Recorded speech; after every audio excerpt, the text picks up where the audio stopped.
Inner North London, top floor flat, all white walls, white carpet, white cat, rice paper partitions, modern art and ambition. The host's a physician, bright bloke, has his own practice, his girlfriend's an actress, an old mate of ours from home, and they're always great fun, so to dinner we've come. The fifth guest is an unknown. The hosts have just thrown us together for a favour, because this girl's just arrived from Australia and she's moved to North London and she's the sister of someone or has some connection. As we make introductions, I'm struck by her beauty. She's irrefutably fair, with dark eyes and dark hair. But as she sits, I admit I'm a little bit wary, because I notice the tip of the wing of a fairy tattooed on that popular area just above the derriere, and when she says, "I'm Sagittarian," I confess a pigeonhole starts to form, and is immediately filled with pigeon when she says her name is Storm. Conversation is initially bright and light-hearted, but it's not long before Storm gets started. "You can't know anything. Knowledge is merely opinion," she opines over her Cabernet Sauvignon vis-a-vis some unhippily empirical comment made by me. Not a good start, I think. We're only on pre-dinner drinks, and across the room my wife widens her eyes, silently begs me, "Be nice." A matrimonial warning not worth ignoring, so I resist the urge to ask Storm whether knowledge is so loose weave of a morning when deciding whether to leave her apartment by the front door or the window on her second floor. The food is delicious, and Storm, whilst avoiding all meat, happily sits and eats as the good doctor, slightly pissedly, holds court on some anachronistic aspect of medical history when Storm suddenly insists, "But the human body is a mystery. Science just falls in a hole when it tries to explain the nature of the soul." My hostess throws me a glance. She, like my wife, knows there's a chance I'll be off on one of my rare but fun rants, but I shan't. My lips are sealed. I just want to enjoy the meal, and although Storm is starting to get my goat, I have no intention of rocking the boat. Although it's becoming a bit of a wrestle, because like her meteorological namesake, Storm has no such concerns for our vessel. Pharmaceutical companies are the enemy. They promote drug dependency at the cost of the natural remedies that are all our bodies need. They are immoral and driven by greed. Why take drugs when herbs can solve it? Why use chemicals when homeopathic solvents can resolve it? I think it's time we all return to live with natural medical alternatives. And try as I like, a small crack appears in my diplomacy dike. By definition, I begin, alternative medicine, I continue, has either not been proved to work or been proved not to work. Do you know what they call alternative medicine that's been proved to work? Medicine. So you don't believe in any natural remedies? On the contrary, Storm, actually, before I came to tea, I took a remedy derived from the bark of a willow tree, a painkiller that's virtually side-effect free. It's got a weird name. Darling, what was it again? Masprin? Basprin? Oh yes, aspirin, which I paid about $1 for down at the local drugstore. The debate briefly abates as my hosts collect plates, but when they return with desserts, Storm pertly asserts, "Shakespeare said it first. There are more things in heaven and earth than exist in your philosophy. Science is just how we're trained to look at reality. It doesn't explain love or spirituality. How does science explain psychics, auras, the afterlife, the power of prayer?"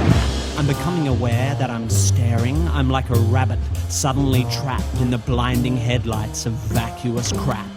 Maybe it's the Hamlet she just misquaffed, or the 5th glass of wine I just quaffed, but my diplomacy dike groans, and the arsehole held back by its stones can be held back no more. Look, Storm, sorry, I don't mean to bore you, but there's no such thing as an aura. Reading auras is like reading minds, or tea leaves, or star signs, or meridian lines. These people aren't plying a skill. They're either lying or mentally ill. Same goes for people who claim they can hear God's demands, or spiritual healers who think they've got magic hands. By the way, why do we think it's okay for people to pretend they can talk to the dead? Isn't that totally fucked in the head? Lying to some crying woman whose child has died and telling her you're in touch with the other side? I think that's fundamentally sick. Do we need to clarify here that there's no such thing as a psychic?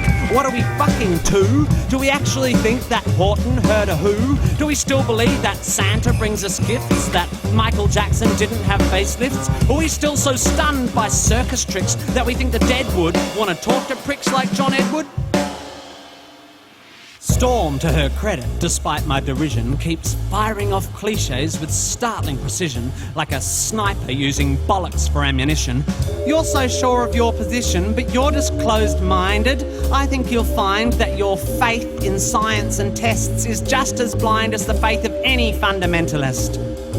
Wow, that's a good point. Let me think for a bit. Oh, wait, my mistake. That's absolute bullshit.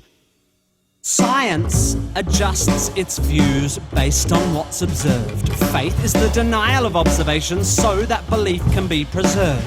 If you show me that, say, homeopathy works, then I will change my mind. I will spin on a fucking dime. I'll be as embarrassed as hell, yet I will run through the streets yelling, "It's a miracle! Take physics and bin it! Water has memory, and whilst its memory of a long-lost drop of onion juice seems infinite, it somehow forgets all the poo it's had in it. You show me that it works, and how it works, and when I've recovered from the shock, I will take a compass and carve fancy that on the side of my cock."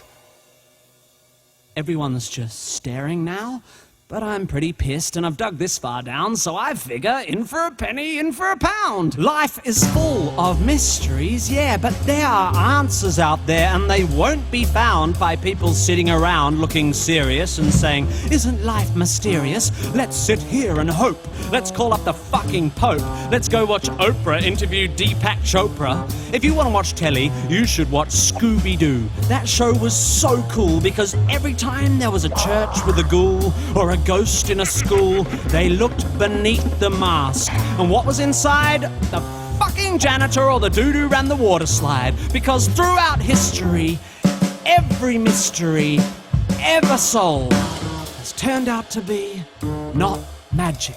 Does the idea that there might be knowledge frighten you? Does the idea that one afternoon on Wikipedia might enlighten you frighten you? Does the notion that there might not be a supernatural so blow your hippie noodle that you'd rather just stand in the fog of your inability to Google?